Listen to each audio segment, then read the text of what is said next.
Les filles peuvent porter une jupe gris ou bleu foncé ou un pantalon et une pull bleu marine ou beige, et les garçons un pantalon.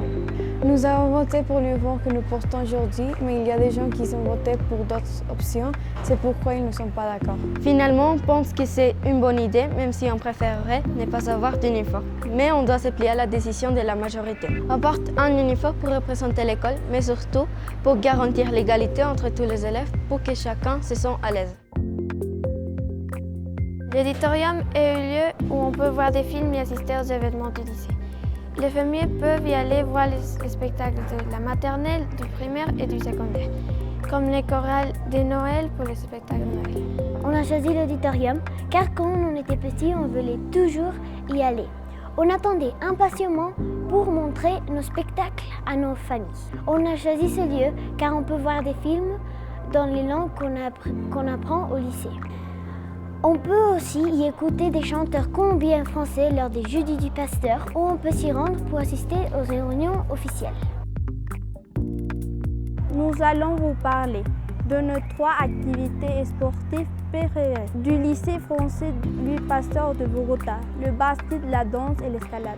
Ces activités ne sont pas obligatoires, mais on doit y aller si on veut progresser. Elles nous permettent de nous exprimer et de faire ce qui nous plaît. Ce qu'on préfère, c'est qu'on peut retrouver nos amis après les cours. L'AS, c'est 3 heures le mercredi l'après-midi. Et les ASE, 4 heures, 2 jours par semaine. Vous pouvez voir notre gymnase où on joue au basket et on s'entraîne en escalade. En basket, on participe aux compétitions en colis et en danse, on fait des présentations avec les lycéens de l'option danse. Et vous, qu'est-ce que vous faites après les cours? Cette année, nous avons une salle de réalité virtuelle qui est faite pour explorer les nouvelles formes d'apprentissage. Nous pouvons y entrer à 8 et en plus de la salle, il y a 8 casques connectés à des ordinateurs et qui montrent ce que le professeur veut expliquer ou nous faire expérimenter. On peut par exemple voyager dans le temps et explorer les différentes époques de l'histoire, comme la préhistoire, ou explorer l'espace et le système solaire. Ça vous dirait de nous retrouver à Paris sans sortir du lycée? Le français peut être difficile pour certains, mais plus facile pour d'autres.